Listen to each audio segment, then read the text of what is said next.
Good morning, class. I thought I'd give a brief lecture on week 4. Some of the stuff I'm going to talk about is probably going to blend into week 5, and we will probably at least try to touch on the email that I sent out yesterday afternoon that deals mainly with week 6, which is midterm week, and essay 4, which would be your midterm essay, which is going to be a timed event that you're going to have to use that Respondus lockdown browser.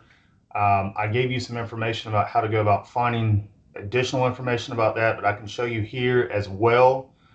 We will also talk about essay 3, which is going to be a process analysis essay.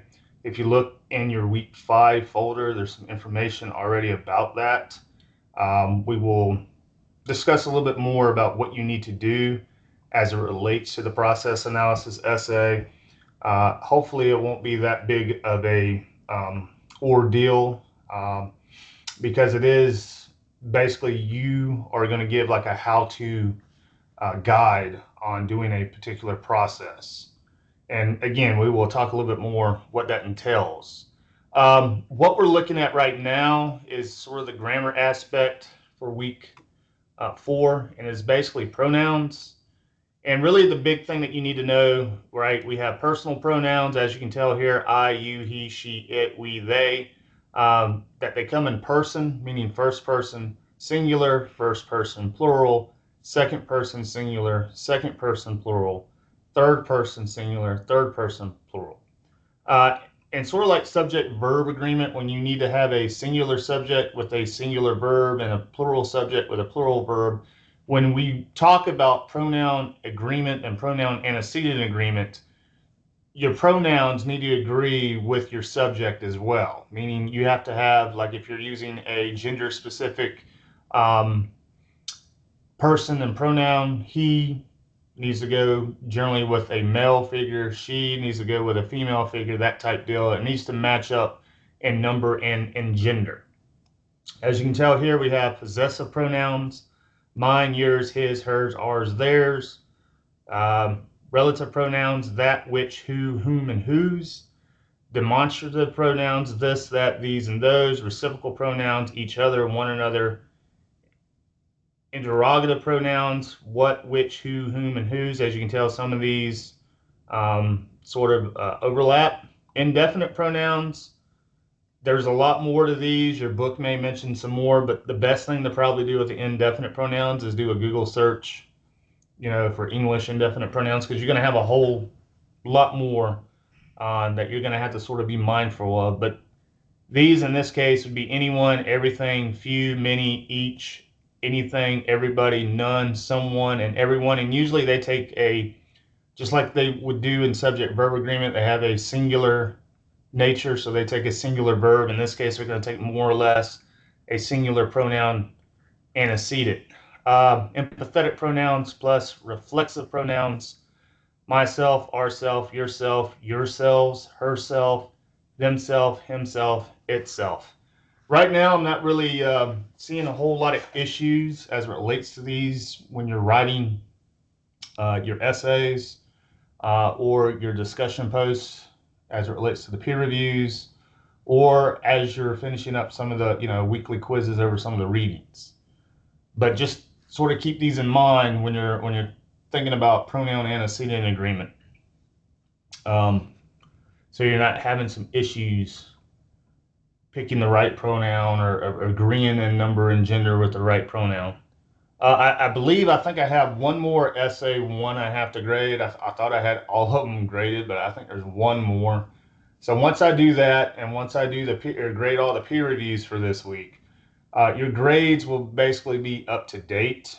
Um, right now, I can do sort of a momentarily. I can kind of look and kind of give everybody a general idea where everybody sort of stands, collectively um, with that. And let me see if I can do that real quick. I'm going to turn this off and go here. Um, Let me do that real quick just to give everybody a general idea, because we are getting close to midterm. This is basically week 4, which is we're 1 month into the summer semester. And remember, the summer semester is really only 10 weeks long. So if you look at it that way, we have the rest of June, which is 1, 2, 3. And then we have from July 1st to July 7th, basically, there's a summer break. So we don't even have classes that particular week. So when we come back from July, we have 4, 5, 6. We're basically going to be ending the last week of July. Um, so it looks like we have about 7 weeks left when you take out the actual summer break. So be mindful of that. July is going to go by really quickly because when we come back, we're only going to have about 3 weeks to finish up everything that we have to for the research paper, which we'll be talking about as we get closer to the end of June. But let me see as it relates to grades right now.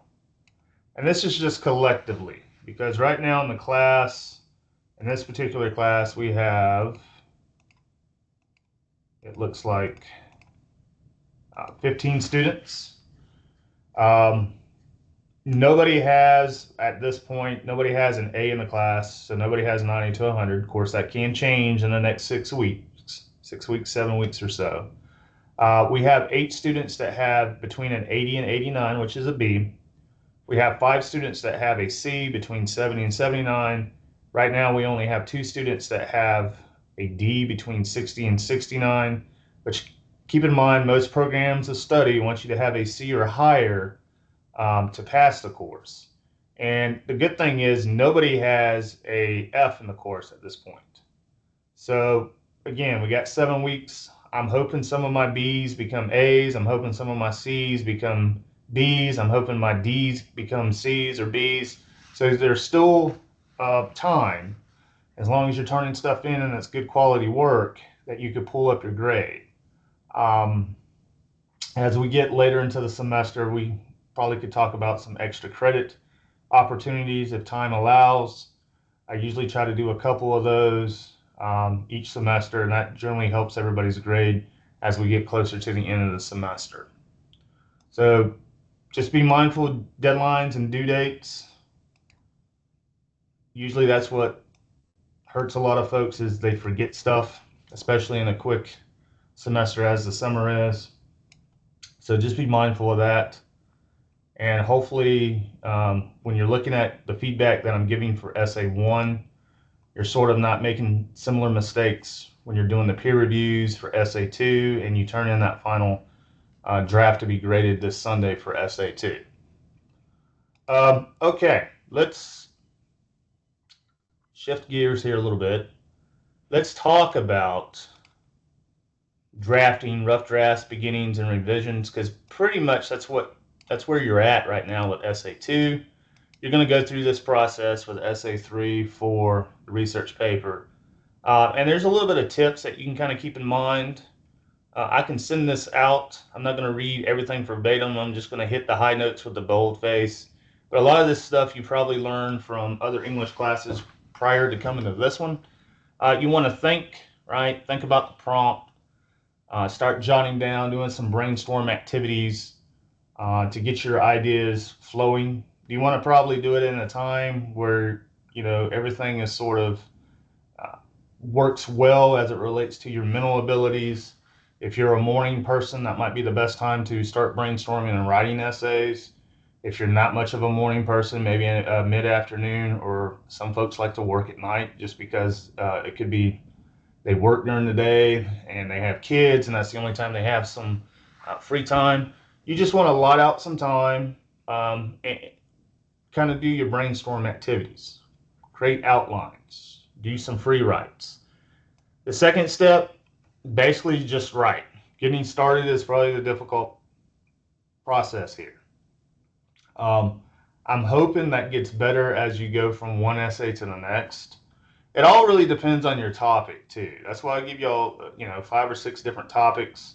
Again, if you don't like my topics, you can always email me if you got another topic in mind, as long as it fits that genre of writing. So if you didn't like any of the narrative topics for Essay 1 or any of the descriptive topics for Essay 2, that's fine. That's not going to hurt my feelings as long as you have something else that can fit the criteria of a narrative or descriptive, and you can get, the 2 to 3 or 3 to 4 page length. I just need to know before you get started. So in case there's, some jams that happen on your end, we can kind of either work them out, or you could pick another topic before it gets too late, before that final deadline is approaching. You can make bullet points um, to sort of help you flesh out some of your ideas in your paragraphs, body paragraphs, if that helps. You want to always keep in mind, what is your purpose? Um, for the most part, you're going to be writing to me and to your classmates, your peers. But you have a purpose besides possibly, hey, he's wanting me to do, hey, a process analysis or a research paper or a definition essay or whatever the case may be. He's wanting me to do this so I can get a really good grade. Yes, we all want to get really good grades. We want to succeed, but there's got to be a deeper purpose just besides getting a good grade. You have to be sort of invested in that particular topic that you chose, um, to help you get the process going from the pre-writing stage to the drafting stage to the editing and proofreading, and then to the final stage, which is basically submitting for the final grade. Take time away. Um, it all depends on when you have that first draft, because you probably want to go through multiple revision processes. That's why we do the peer reviews with some of these. So you can go back and do more to that draft. Um, your first draft, anybody that writes a first draft of anything, whether it was Shakespeare, me, you, it doesn't matter. Your first drafts are never going to be all that great. And that's the whole beauty of the writing process. We realize they're not going to be all that great. You want me or somebody to go and sort of be brutal and just tear it apart. Yes, it's kind of frustrating, because a lot of times we're like, well, I have a busy schedule. I'm trying to write something perfect the first time around, but keep in mind, you're not going to write anything perfect the first time around. You're just not. So it's better to go through multiple steps, multiple drafts to perfect the quality of writing that you already have the first time around. Only thing you can do now is enhance that. And that's where the proofreading, the editing, going through those peer review questions with your peers, again, sending me or tutor.com drafts, multiple drafts of your paper. The more sets of eyes and the more that you get critiqued, generally the better the writing quality will be. You will become a better writer and reader over time, I hope, and your grade will definitely see an uptake instead of a downtake. Print out your draft. Sometimes you need to make notes on your draft. Sometimes you need to, do little scribbles, maybe cross out a sentence or a word, or move a paragraph from, instead of this being body paragraph 9, it really needs to be body paragraph 4. Body paragraph 4 really needs to be body paragraph 6. So you're doing a little bit of moving around with your own work. It's tangible. You can have it in your hand and you can work on it. A lot of times we type, of course, we type these things on Microsoft Word, and a lot of times when we print it out and actually have it in our hand and read it, sometimes we can catch some of the mistakes that otherwise we're not seeing because we're so used to that computer screen.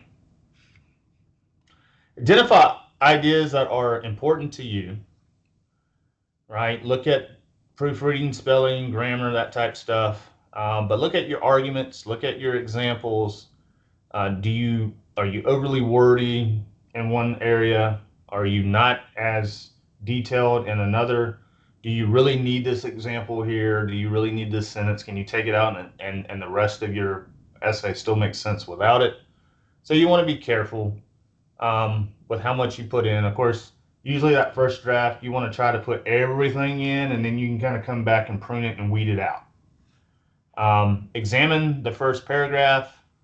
That's generally the introduction paragraph. Make sure that you have, a hook at the beginning. Make sure you have some supporting sentences that are leading into or teasing us into what your main idea, your entire essay is going to be, which would be that thesis statement.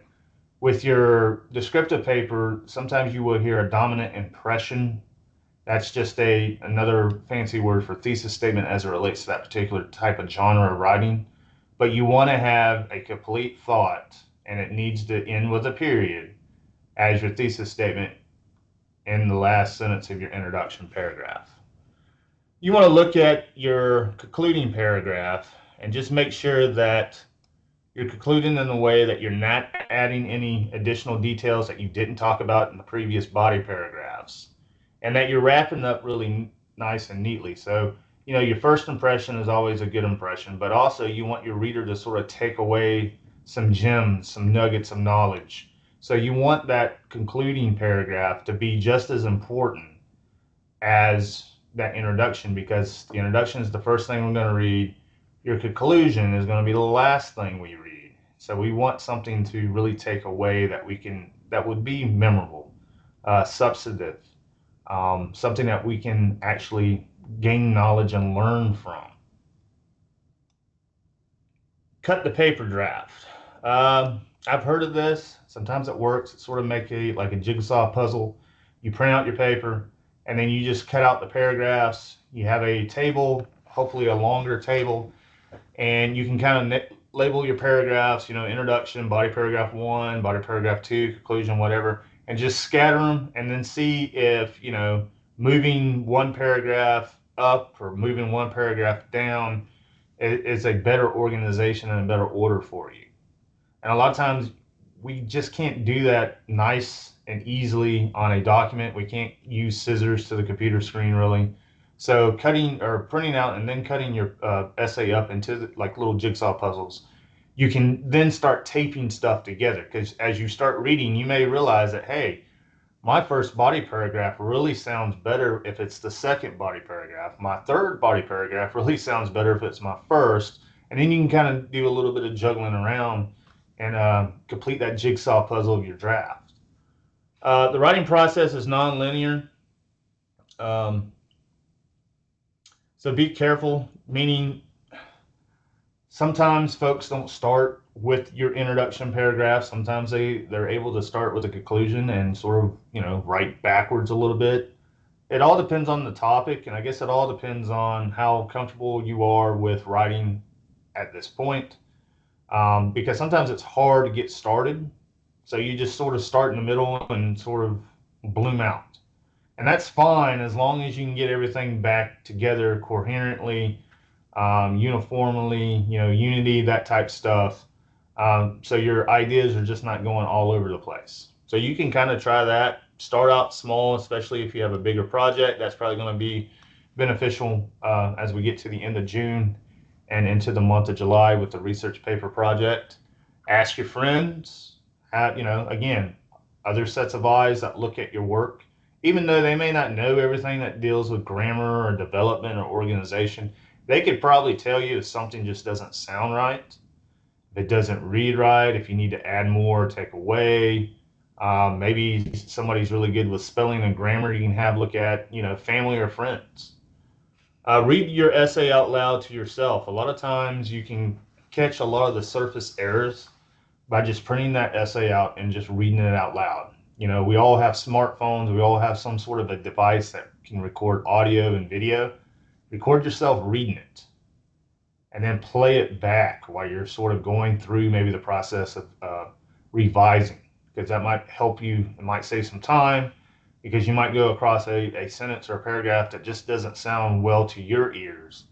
And you can sort of in real time, while you're playing it, you can go back and find that paragraph or that sentence or that word and sort of start thinking about other ways to, resolve it. And then just write. A lot of times that's the best thing. Get everything down on paper as quickly as you can, as fast as you can, and then take a little bit of time away from it and then come back and see what you can make. It's sort of like you go into your refrigerator. You know you're hungry. You don't really know what you're hungry for. You just know that you need to eat. And you open your fridge and your refrigerator and freezer cabinets, and you say, well, you got a lot of stuff here. Nothing's really jumping out. But you're taking everything that you do have because you don't want to go out, spend money, everything being so high. What can you do with what you got? And that's sort of what, what you do when you're doing these first couple, first or second drafts. You're seeing what you got on paper. You're seeing what you can work with that's coming out of your head. And you're just, okay, I'm going to cook. I got this, I got that. I think I can make something out of this. That's the same process that you're going through. Just like as you would be, doing a hodgepodge of stuff in your refrigerator, trying to figure out something so you're not having to spend money or use stuff that you have before it spoils or something of that nature.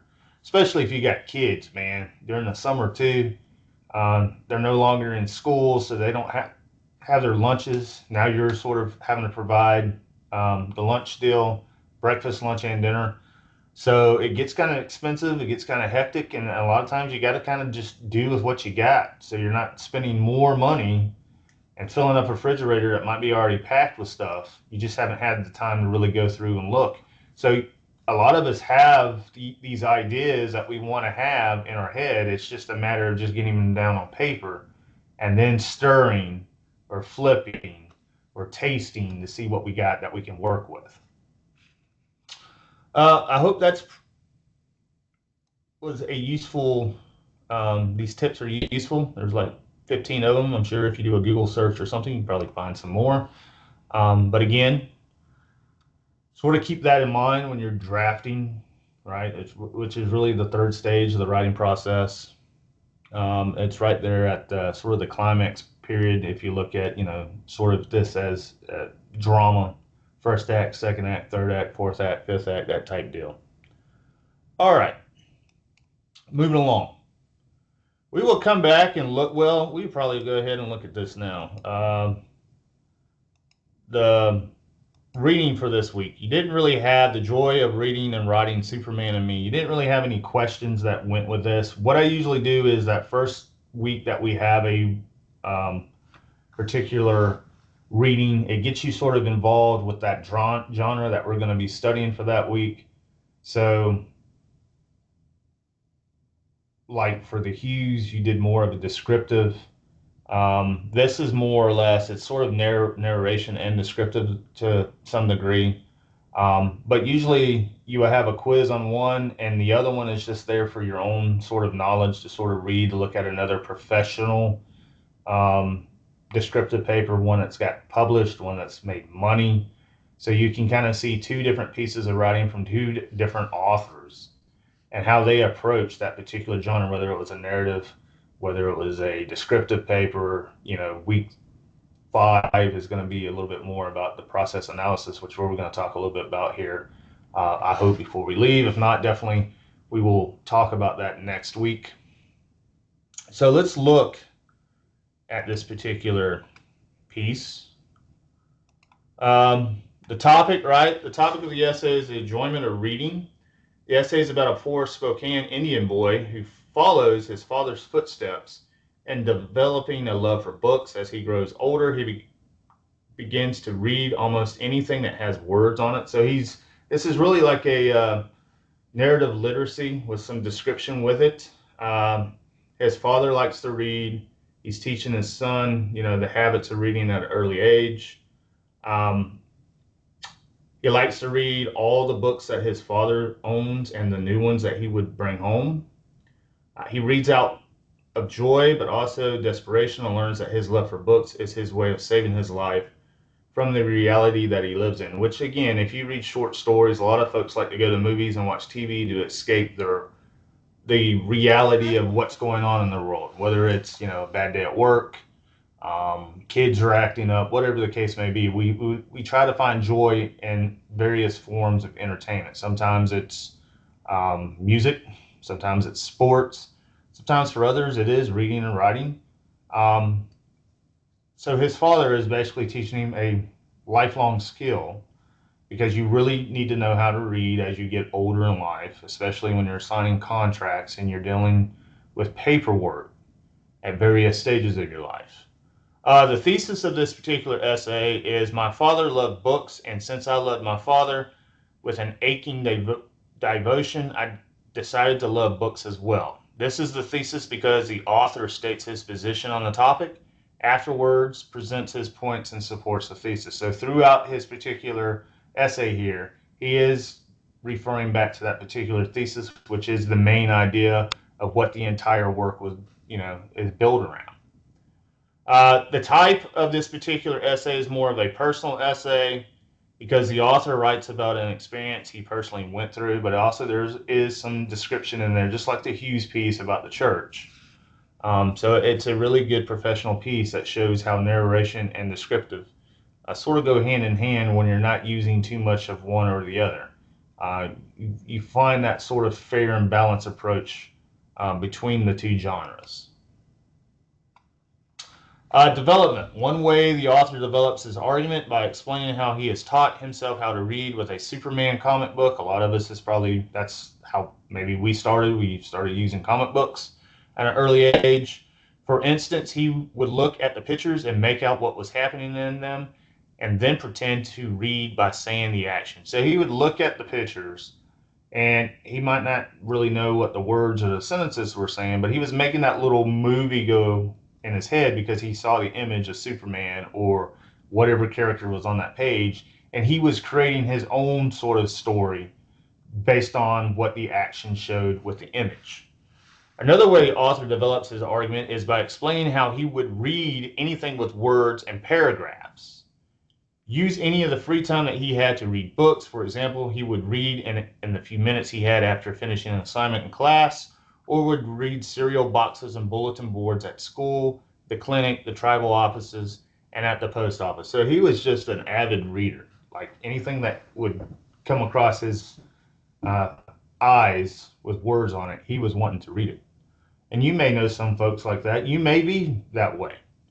The author further develops his argument of loving books by describing how he became a writer of novels, short stories, and poems, showing that he turns his passion into his career. So he liked this deal with books, words, sentences at an early age. So he was able to use that. That was sort of his calling into a field of writing where he has become successful and he has profited from it from a financial standpoint. He has now inspired the Indian children to also read and write novels, short stories, and poems through his creative writing classes. So he's sort of giving back to his community since he is, generational from an Indian tribe and family. He's giving back to the Indian community to help share his passion with them. So possibly, he may have another 5 or 6-year-old that comes through in the next, 20 years or so and becomes a successful Indian writer as well. Ethos, logos, and pathos. This is really coming from Greek and Latin here. Ethos is usually, it deals with the ethics. Logos does with the logical appeals. This is what they call rhetorical appeals. There's 3 rhetorical appeals. Anytime you approach writing or speaking, you want to kind of keep ethos, logos, and pathos in mind. Pathos is sort of your pathetic appeal. We're in a election year, right? November is going to be around the corner. And we're going to start having our political candidates coming up soon really start talking when they give their speeches, more or less with ethos, logos, and pathos in mind, or at least they should. Most good politicians have those 3 things in mind. Advertisements do it a lot as well.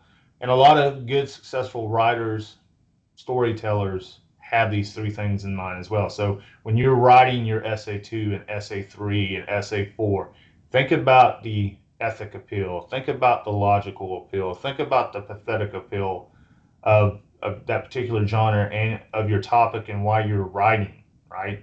Your audience, are you trying to pull on the heartstring? Are you giving more, reasonable, rational reasons?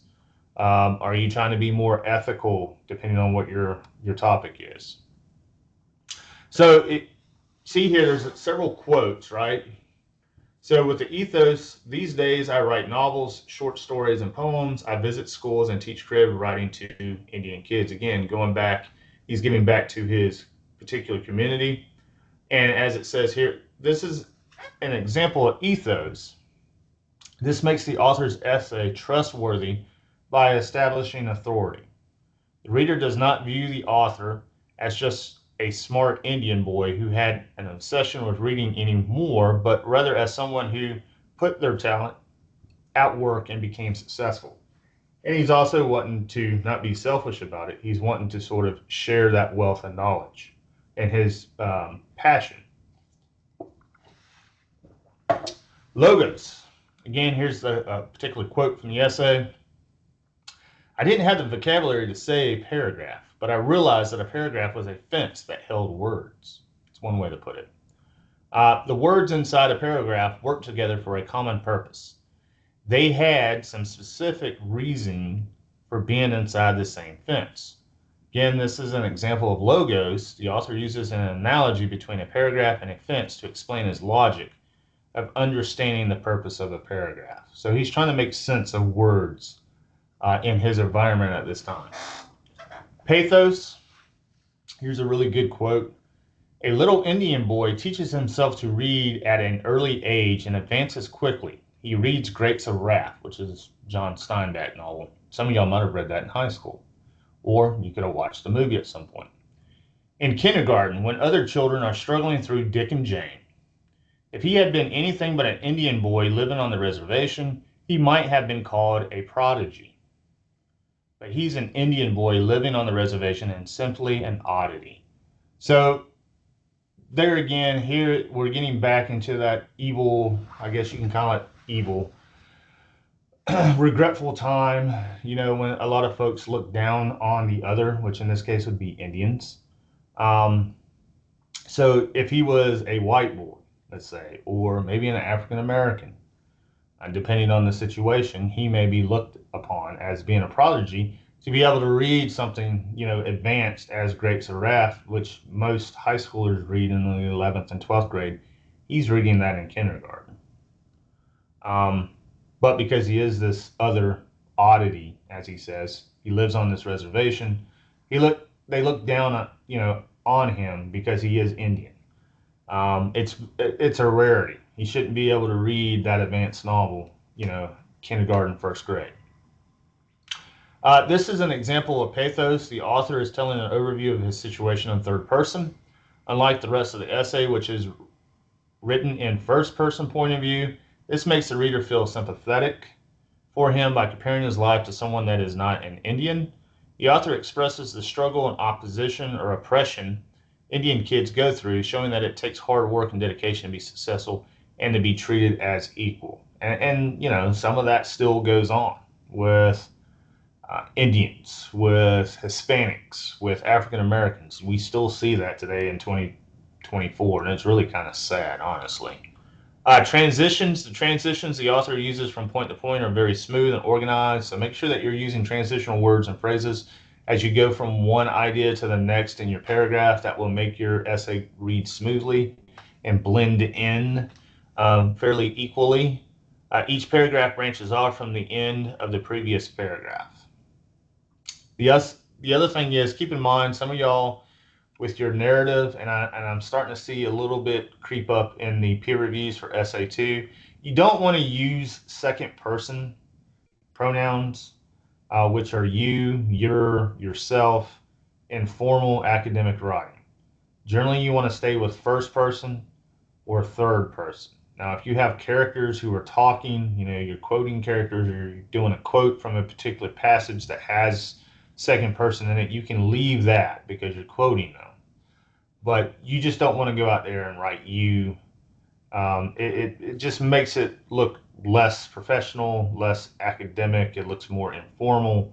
So you want to be more formal when it comes to these types of essays moving forward. Conclusion. The conclusion of this essay shows the reader how the author continues to face the same struggles that he did as a kid. So now he's an adult, but he looks back, sort of reflects, and says, hey, we're still sort of going through the same process because I'm still an Indian. That hasn't changed. As a student, he would remind himself that he was smart, arrogant, and lucky. He exceeded the expectations made by the non-Indian teachers that Indian children are stupid, and did not suppress his intelligence. Many years later, as a teacher, he again has to remind himself of this after observing the students who refuse to learn due to the fact that they have been forced to believe that they are not capable of succeeding in school.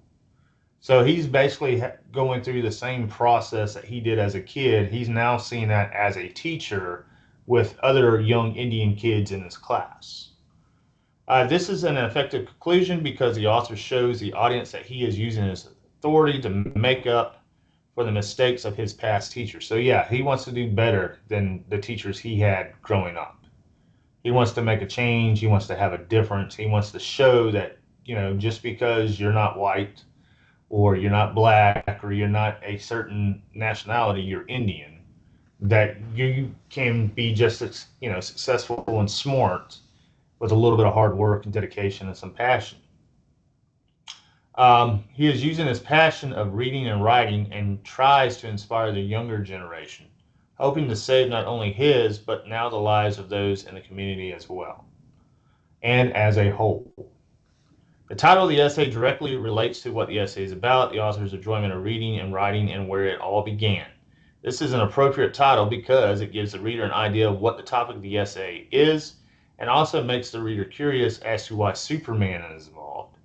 Another reason why the title is appropriate is due to the fact that the author begins by explaining the relevance of Superman to the essay. So that's where the importance of your titles, your essay 1 title, your essay 2 title, your essay 3 title, that's where that comes into play, because you want your title to sort of reflect or have some sort of bearing to the writing that's to come in your 3 to 4 page essay or 4 to 5 page essay.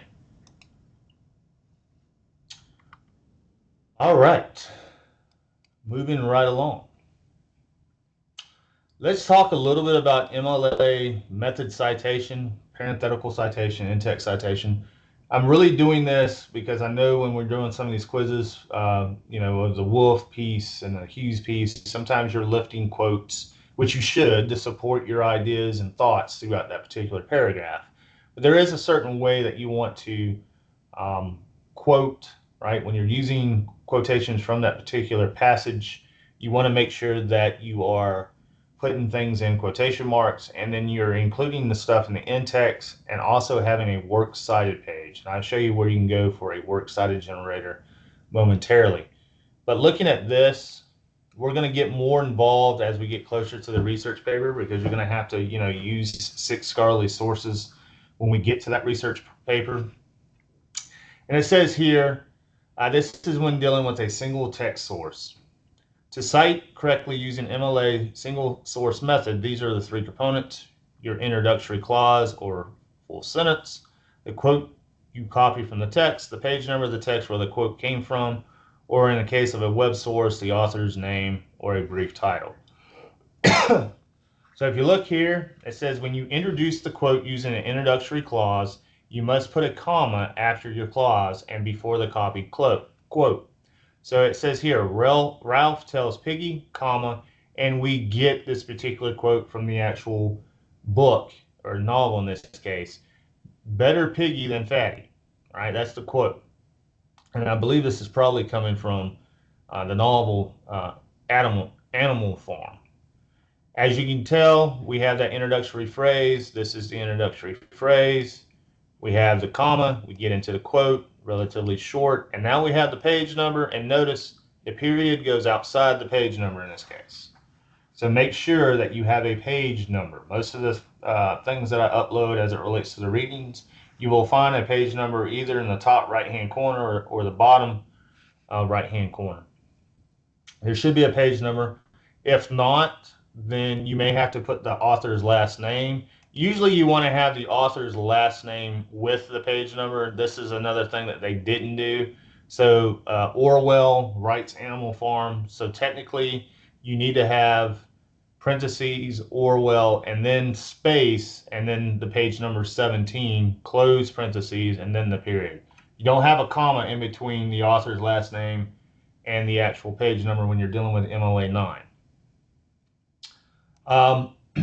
The next one, when you introduce a quote using a full sentence, you must put a colon after your full sentence and before the copied quote. So here, Piggy reveals his medical condition. That's your full sentence.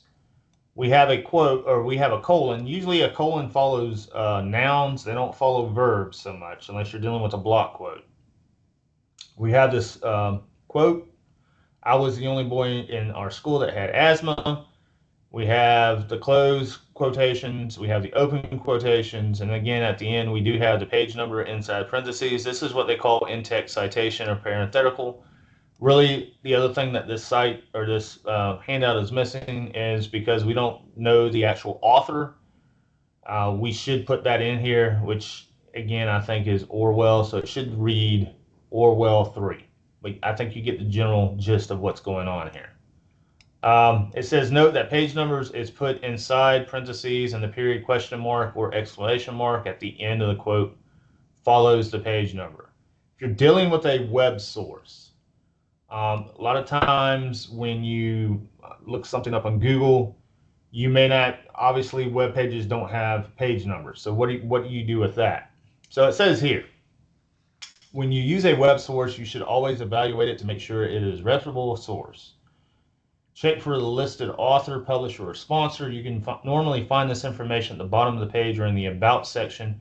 If you can't find this information, the source is probably not reliable and should not be used.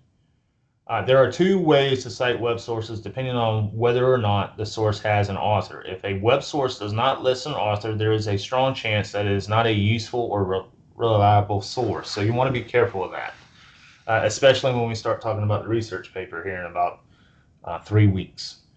You should consult your teacher before using web sources without an author. Yes, so always, if you have any questions, email me, give me the web link. I will look at it. I will tell you if it's reputable or not. Generally, anything that has edu.gov.org, those are generally reputable sites. A lot of our websites end with .com. You want to be wary of that. You know, even though some news organizations have .com on it, you just want to be careful. And again, when in doubt, send me the link, send me the question. Hey, can you look at this? And I'll look at it for you and give you a estimate on whether you should use it or not. If the web source has a clear author, list the author's name as the parenthetical citation. So as you can tell here, we have that long sentence that leads in. It just blends into the quote. Notice is, we don't have a comma, we don't have a colon, just blended in. And then we have the author's last name at the end. And that's how you would do it.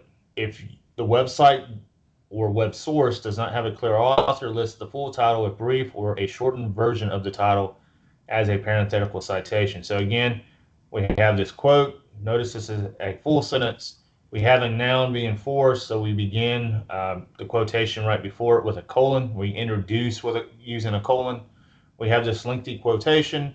And notice this particular Lake Forest doesn't have an author, so basically what they did was they put quotation marks around the title and they just shortened the title down a little bit. So that's how you would, quote for prose writing or everyday writing. It's a little bit different when you get into drama and verse poetry, but probably won't have to worry so much about that for this course. If you take additional English courses that deal with literature and that type of stuff, you will need to know how to do that. The other thing I was going to show you is the works cited generator aspect. So if you go to Google, usually what I do is type in MLA9 works cited generator. And it's going to give you a lot of different pages. You can use whatever you want to use. Most of these are fairly accurate and decent. I'm going to try this one right here, which is, I think, the third one down. It's going to tell you, like, hey, are you citing, you want to make sure it's MLA9, because that's what we're using. And then you want to get the title, the DOI, which is usually with articles, ISBNs, books, keywords, URL. So I'm going to do a website just to show you how easy this is. This is the article I want to quote, or I've been quoting from, and so I need to cite it as a works cited page. I'm going to paste it in there, and I'm going to go ahead and hit cite. Now, generally, they can find it relatively quickly, and they will fill out the stuff that you need. As you can tell here, they show you how to do the parenthetical citation. They also give you the works cited entry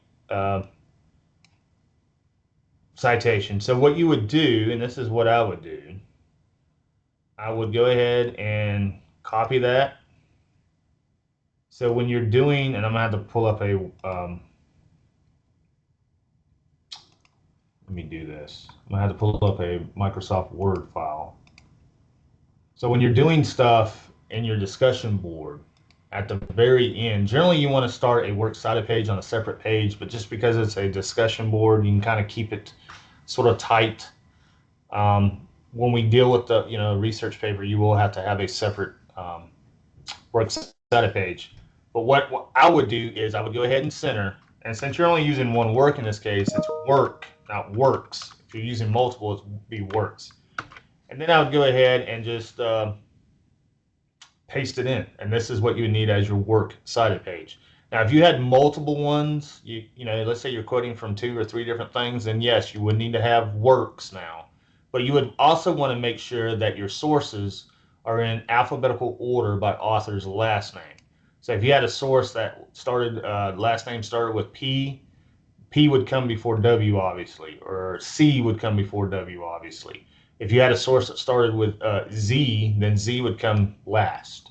So just sort of keep that in mind. Usually if you have multiple sources like that and you use programs like this and do it all sort of at once, it will go ahead and put it in alphabetical order for you.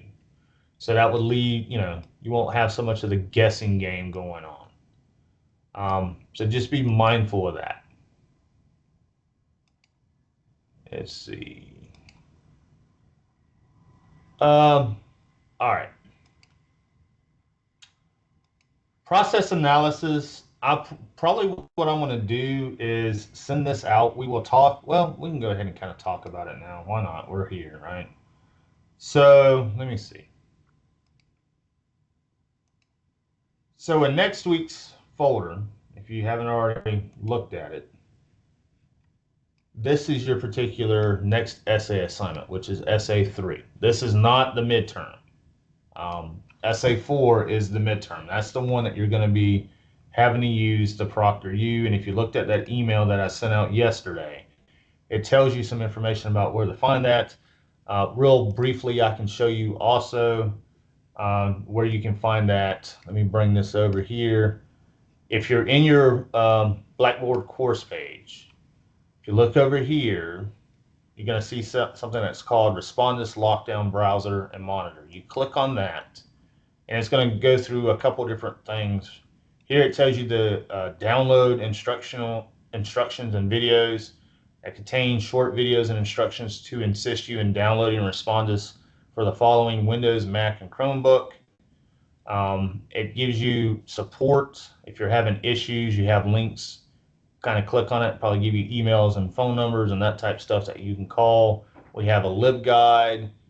You can come to the college library that's closer to you to get help in person. You do have sort of a student support link and a Respondus support. So if something is going on with your Respondus on your end, meaning your app, you're going to have to, get help through these resources. The only thing I really have to deal with when it comes to Respondus is loading up the exam and then grading it. I can't fix if you have issues with your computer. Like I said, not trying to be rude about it. I can't fix that. If you start the exam and your computer wants to act crazy and shuts down, I didn't do that. So it had to be something on your end. That's why I'm saying as we get closer to week 6, I would make sure that all your computer updates are basically completed, or at least hopefully they are completed, or at least you can kind of delay or stall them from happening during the time that you plan on taking this essay exam, because you're going to have with essay 4 now, this is what we're talking about now. We will talk a little bit more about essay 4 next week as well. You're only going to have 60 minutes, as I said in the email. Once you click begin, your 60 minutes starts. So if you start at 1 o'clock and you have until 2 o'clock to get it, typed up, proofread, spell check, grammar check, uploaded, saved, and sent. It's a one and done thing. You're doing it from scratch. You can't get help from a peer. You can't get help from tutor.com. You can't get help from me. It's just you sitting there typing for a 60-minute period, going through all the process of saving, proofreading, editing, that type deal, and then just submitting, because it's basically, like I said, it's one and done. And then we move on into the research aspect of the course. So be mindful, right? You're going to need a working mic. You're going to need a working camera. You're going to need to have stable internet connections. If you don't have those three, then I would make the trip to the closest Coastal Pines Technical College campus so you can use our equipment for free. You're still going to need to have the information as it relates to the Proctor U, or not the Proctor U, the Respondus account. You're still going to have to use that. But they're going to monitor you while you take the test, exam. I might pop in occasionally to see. You're not going to know whether I'm there. Um, but if you're doing things that look suspicious, that's why I say you probably want to do this in a clean, quiet environment, because the proctor who's watching you will start to flag if things look kind of suspicious. If they look like you're talking to somebody, they could think that you're possibly getting help or getting answers somehow. You don't want to be wary about wearing hats. Be wary about having a lot of posters and stuff around your room.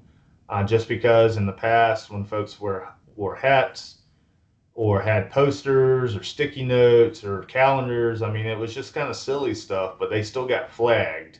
And every time somebody gets flagged, then I have to come in and look at it and see if hey, is this person actually cheating?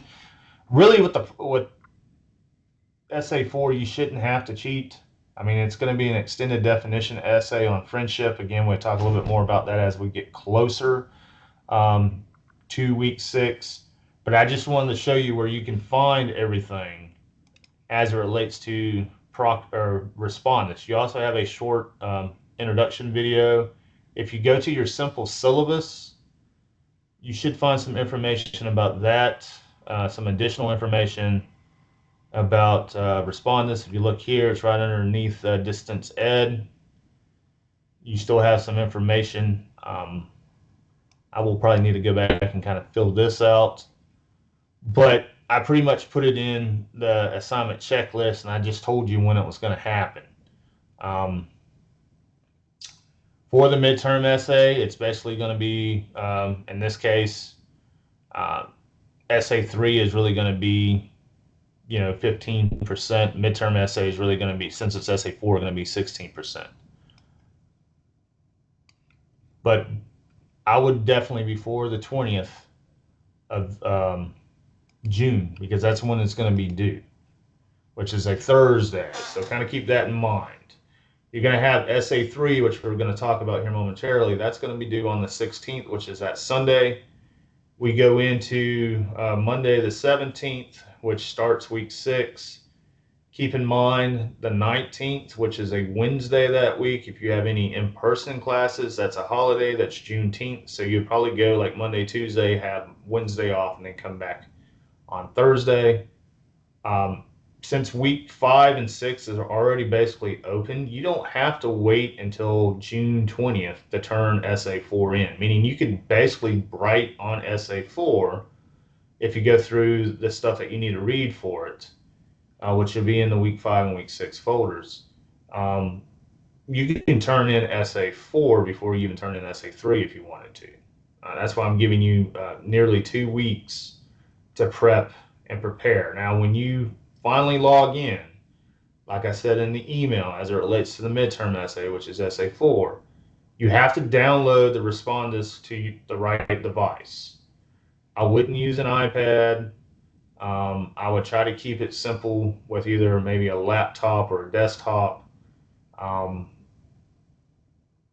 Be wary if you do something wrong on your end, meaning if you download the wrong Respondus app. Let's say you downloaded it for Firefox and you wanted to use it on Chrome, it's not going to work because you're using 2 different browsers. It's going to prompt you probably for a password. And like I said in the initial email yesterday, I don't have a password. I don't know the password. I never made a password. So if you ask, why is it asking for a password? I'm going to just say, hey, you must have downloaded the wrong version of your app for your particular computer or browser, because the program generates a password already. So if you do everything correctly on your end, download the right stuff on your end, it's going to bypass that. It won't even ask you for the password. It only asks if you did something wrong on your part. And again, that could be more or less a respond to support tech question where you have to call and email them. Keep in mind, because other folks are probably going to have to do this at other campuses and other schools. The wait time may be, you may get a few busy signals. You may have to wait on the line for a little bit, but just be wary of that. I would only start thinking about doing SA4 if you have an outline, because you can, type up an outline or have note cards. The only thing you can't do is you can't have a pre-written draft already written, meaning you can't just go ahead and write something and say, oh, I'm just going to copy and paste this and be done. I'm going to know by the time, if I see somebody, is basically done with this essay in like 15 or 20 minutes, I'm going to know they probably already had something pre-written and they just copied and paste. Plus, you're going to have to show around your room and on your computer screen to the proctor all the notes and stuff that you have. So, I mean, there's tall tale signs whether you are cheating or not. Generally, what I tell students is you're probably going to need at least 40 minutes of writing time or typing time, because you're not going to be able to actually type in Microsoft Word. They're going to give you sort of like a little text box. That's where you're going to type, because once you have that lockdown browser activated, it locks you in, meaning you can't go anywhere else on the internet. You have to stay on that page for 60 minutes. If anything closes down or you move or whatever, they flag you, they shut it down, whatever that case may be. I mean, you only get one shot. So I can't redo it. I can't reopen it. I can't erase it. That's why I say, whenever you decide to take it, make sure you can sit and type for 60 minutes. Now, if you get up and go use the bathroom or something, I mean, they may flag for that, but just kind of keep in mind, however long it takes you to go to the bathroom, your clock is ticking. It's not going to stop. So if you go to the bathroom for 20 minutes, well, guess what? You got 40 minutes left. I wouldn't wait until 11 o'clock the night of the 20th, right? Because it's going to close at 11:59. So you basically have 59 minutes. Once it hits midnight, it closes. And if you don't set whatever you don't save, it's just going to submit as a blank document and automatically grade as a 0. So I would give myself at least several hours just in case problems happen. I wouldn't wait until, like I said, 10, 9, 11 o'clock on Thursday, June 20th to get this stuff in. I would probably kind of do it a couple of days before, if not maybe a week before, because really that's the only two. I mean, you start the week on the 16th really with SA3 due, and then you sort of end the week on the 20th with SA4 due. But then I give you the weekend to sort of breathe, right? There's nothing going to be due on the 23rd. So look at it that way. You kind of have a little bit of a breath before we come back the week of the 24th, which would be, in that case, I guess, getting closer to week 7 maybe. And we'll start talking about the proposal, annotated bib, research paper, really the last 3 assignments of the semester. All right, so let's look real quick. If you go to, because I know this is getting a little bit lengthy. So like I said, early when I started, some of week 4 will blend into week 5 here. So some of this stuff we will come back maybe at a quicker pace for next week, since I'm already talking a little bit about week 5. If you go, as you can tell, we're in the June folder. Week 4, we've already talked a little bit about that. Like I said, week 5 is right here. We will talk a little bit about some of this. This is your purpose of the process essay, which is your next essay that you're going to do. Essay 3, I would definitely watch that YouTube video.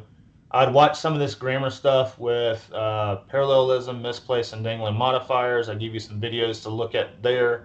We will talk a little bit more in detail about those next week.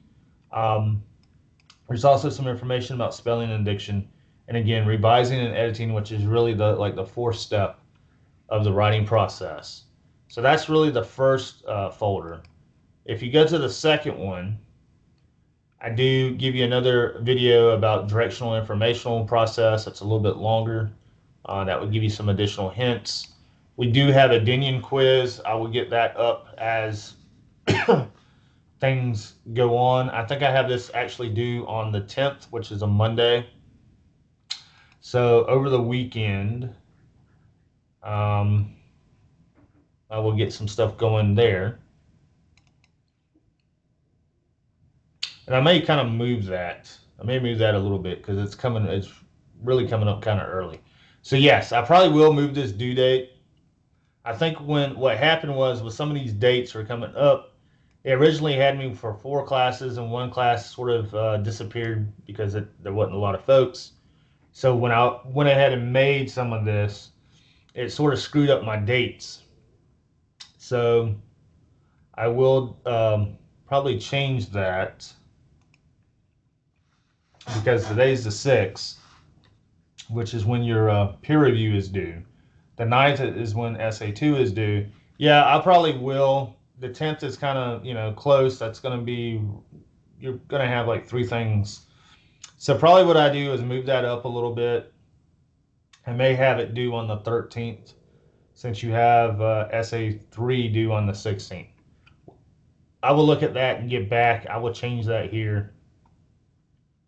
But the Dinian piece on keeping a notebook sort of talks a little bit about process analysis as it relates to drafting.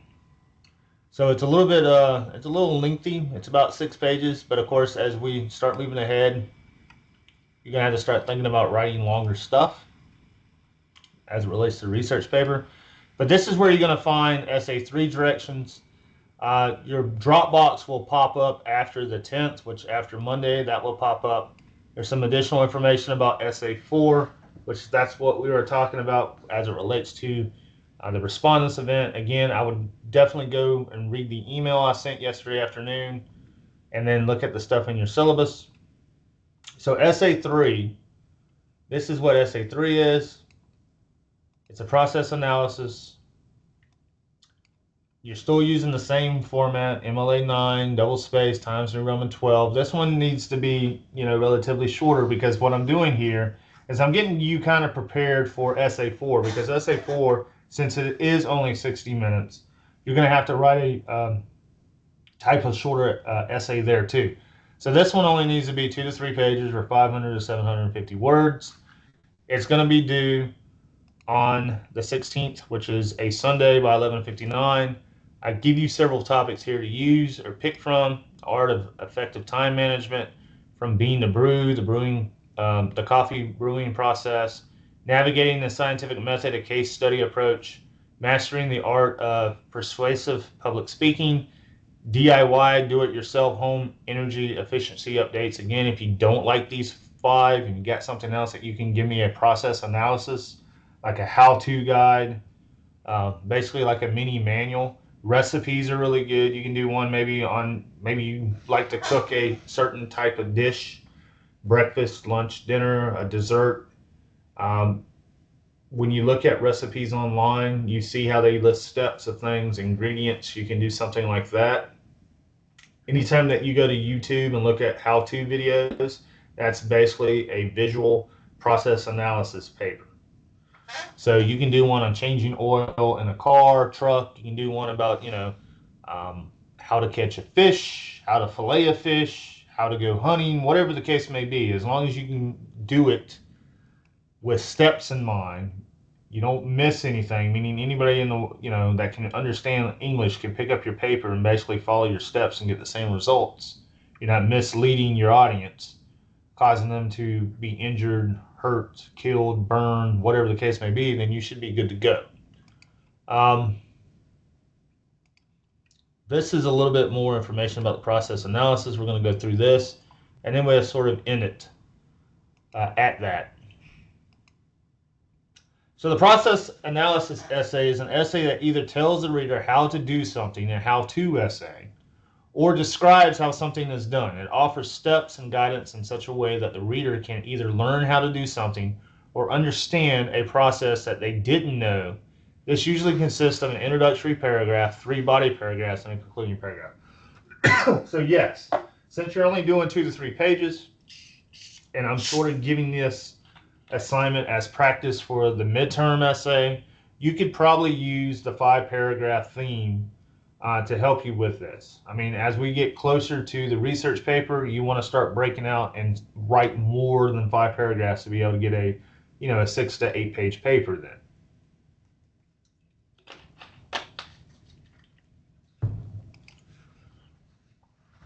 Although both types of process analysis have to be presented in chronological order, that means first, second, third, A, B, C, as it relates to your steps, the outcome will be different because they differ in purpose. A type tells the reader how to do something he or she didn't know how to do before, and it enables him or her to do it by him or herself. The second type informs the reader about how something is done or made without actually doing the process. So sort of kind of keep that in mind depending on which one of the two methods you plan on writing on. The structure of a process analysis. There are a few things to be considered when creating a thesis statement for a process analysis essay.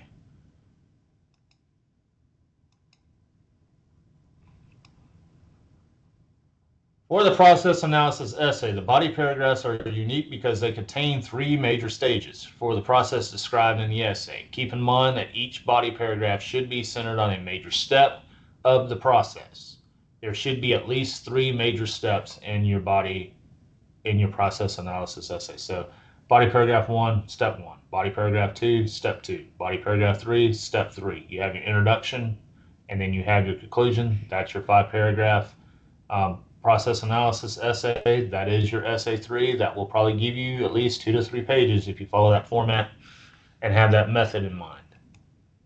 Your thesis, you should have a thesis, should inform the readers of the results they will obtain if they follow your directions carefully. Also include at least 3 primary steps in the process that you are explaining in your thesis. Every essay needs to have a thesis statement. The thesis statement in a process analysis essay needs to inform the reader about the process the essay will discuss. Also include the reason for the reader to read through the essay and why the process is important. This should be found in your introduction paragraph. The introduction paragraph should not have any steps. So you're going to save the steps for your body paragraph. The introductory paragraph simply prepares the reader for what he or she is about to read.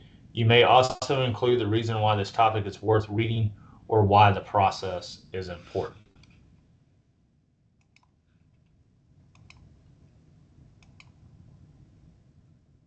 Supporting steps and details in a process analysis essay are found in the body paragraphs of the essay. You must include the steps that need to be done in order to complete the task. These steps or instructions must be clear and simple enough to follow. Also, these steps should be written in the order they should be followed. So you don't want to sort of move steps around, especially think about if you're baking a cake. You don't want to move step 7 as your step 1 because that's not going to work, right? Especially if you need to, get the flour and crack the eggs. I mean, step 7 is already probably in the oven at that point. So make sure that you do a chronological, A, B, C, or 1, 2, 3 as it relates to your steps, and you follow them in order and you don't skip any steps. To end a process analysis essay or any essay, you must have a conclusion. The concluding paragraph, like the introduction paragraph, should not contain any steps. Rather, the conclusion must tell the reader what the finished product should be or what goal should be accomplished if the steps in the body paragraphs are followed.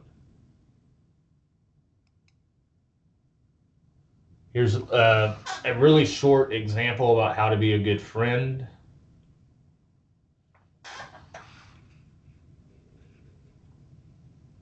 Again, if you double space this, it'll be a lot longer. This is mainly just a strong, solid paragraph. Here's another one that's a little bit, it looks like it has the 3 body paragraphs, conclusion, and introduction, how to entertain. Developing the process analysis essay. There are a few things to take note of when developing a process analysis essay. Process should be one you do well and often, such as a procedure that you do daily in school, on the job, or at home. So pick something, of those. If you don't like my 5 topics, pick something that you can kind of relate to this particular description. Process should be suitable for its intended audience. For example, instructions on tying shoelaces would be appropriate for children too young to follow written instructions. Process should be one whose instructions are not easily found elsewhere. For example, instructions on making jello or baking a cake mix would be useless because readers could follow the instructions on the box more easily than they could read a paper on the process. The process should be one that can be discussed fully in the required length of the paper, and for this particular assignment, typically 5 paragraphs, which is going to be 2 to 3 pages, or 500 to 750 words. Guidelines for writing an instructive process analysis essay. Use the second person. Here you can use second person because you're giving instructions. You want to be careful that you're not overusing it though. Since you are speaking directly to the readers through telling them what to do, use the imperative verb form and the pronoun you. Divide the process into separate actions. Almost any undertaking, even a relatively complex one, can be followed if the instructions separate the process into clear steps that the reader can follow one at a time. Make the sequence clear. Use plenty of transitions to indicate the chronological sequence of steps. Every step should have impressions like first, second, next, at the same time, 15 minutes later.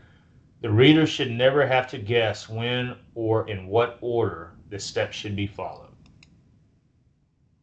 Give complete instructions. Remember that your readers do not know how to perform the task. That's why they are reading the instructions. Include all steps, no matter how obvious they seem to you, and include necessary background information. Also, consider the error readers might make and add any appropriate cautions or warnings. Be specific. For example, telling the readers to remove the old oil filter is inadequate. They might now know where to locate the old oil filter or how to remove it. To be specific, you may want to go through the process, or better yet, convince a friend to go through it, taking notes on exactly what you do and when you do it. Avoid the telegraphic style to ensure that readers will be able to understand the instructions. Do not omit words like the and a, and minimize the use of abbreviations.